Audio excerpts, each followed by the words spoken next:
In Detroit's Brewster Douglas housing project, young Diana Ross sang in church and school choirs. In 1959, she and childhood friends Mary Wilson and Florence Ballard formed the Primettes. By January 1961, they auditioned for Berry Gordy's fledgling Motown label. Impressed, Gordy signed them as the Supremes. Ross's rise coincided with Motown's golden age. Under Gordy's Hitsville, USA production line, the Supremes quickly became a chart force. Their image and sound glamorous, polished, and universal helped break racial barriers. Between 1964 and 1969, the Supremes scored a record 12 U.S. #1 hits, including 5 in a row. This success played an inspirational role in changing racial perceptions, bringing a black girl group to a mass audience. By 1965, Diana Ross was the star of the Supremes. Gordy later admitted that he always put his money on Diana, believing she had a special magic as the Supremes became household names. Their elegant sequined gowns and polished choreography reinforced a new positive image of black performers. They even sang on national television during the Civil Rights era, when Martin Luther King Jr. was assassinated in 1968. The Supremes performed Somewhere on The Tonight Show, and Diana Ross delivered a heartfelt on-air tribute to King's legacy.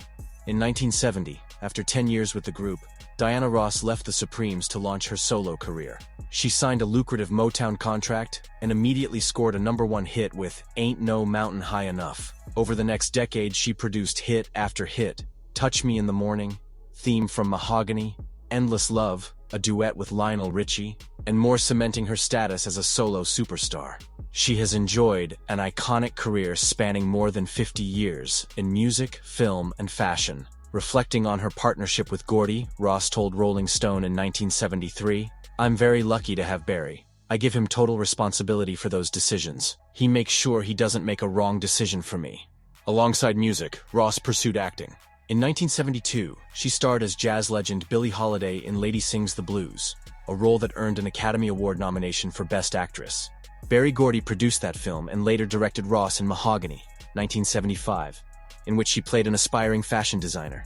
Ross and Michael Jackson also co-starred in The Wiz, 1978, a soul music retelling of The Wizard of Oz. While critical reception was mixed, these films solidified Ross as a multi-talented entertainer. Lady Sings the Blues garnered 5 Oscar nods, including Best Actress for Ross. The 1980s brought more hits and ventures. Ross embraced disco and R&B, releasing upbeat tracks like Upside Down, Endless Love, and I'm Coming Out. Her style and persona continued to influence pop culture. Billboard dubbed her the Queen of Ballads. In 1981, she starred in Why Do Fools Fall in Love, and in later decades appeared in TV movies like Out of Darkness. Through triumphs and the usual ebbs of any long career, her fans and critics alike marveled at her enduring talent. Diana Ross's impact extends beyond chart records. She broke barriers for black women in entertainment. She was one of the first African-American women to be an international superstar and the first to receive an Oscar nomination for a major lead role. Ross became a fashion icon. Her glamorous gowns and hair inspired generations. Barack and Michelle Obama presented her with the Presidential Medal of Freedom in 2016, praising a legacy that had inspired a new generation.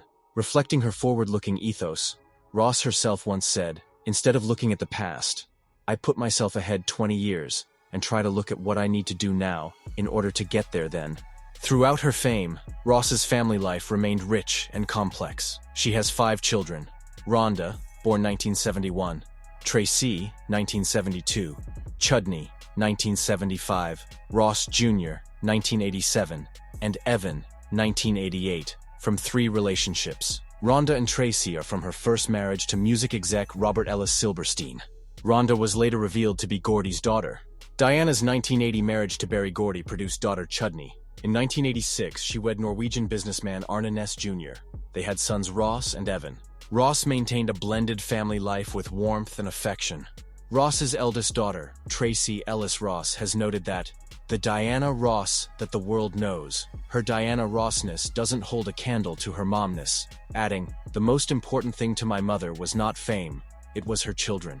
Her daughter Chudney likewise praised Ross as the most amazing role model for what motherhood should look like, recalling that, "My mom taught us that anything was possible with hard work. She also encouraged us to forge our own paths." Like all icons, Ross faced challenges. In 1999 and again in 2019, she spoke out about invasive airport security pat-downs. She tweeted that a TSA agent at New Orleans had left her feeling violated, saying, "I still feel her hands between my legs, front and back." Ross later recalled the 1999 Heathrow incident, explaining, "I don't mind being touched, but not in this way. It was far too personal. These public stands showed her strength and willingness to speak truth to power." Throughout controversies old and new, Ross's career rebounded again and again, underscoring her resilience. Diana Ross remains very much active. In 2017, she headlined an American Music Awards tribute, and at 75 was still touring Live A's of 2025. At age 81, she continues to perform. She's announced a new UK and Europe concert tour for summer 2025, and she often makes rare special appearances with her family on stage. Her accolades are many. She's in the Rock and Roll Hall of Fame, was a 2007 Kennedy Center honoree, and her career has earned her the Grammy Lifetime Achievement Award. Even today, her name is synonymous with elegance and excellence in entertainment. Diana Ross's life story is one of breaking barriers and inspiring others. From Detroit church choirs to sold-out stadiums, from supremely polished girl group lead to Hollywood leading lady, she paved a path for artists of color everywhere. Her children's successes mirror her lessons of hard work and independence, and her influence is cited by generations of female performers. "Instead of looking at the past," she once said, "I put myself ahead 20 years. That forward vision has guided her through every era." Today, Diana Ross, still alive, still performing, still the Queen of Motown, leaves an indelible legacy of music, style, and empowerment. From the first Supremes hit to her latest world tour, she has shown that dreams built on passion and perseverance can truly endure.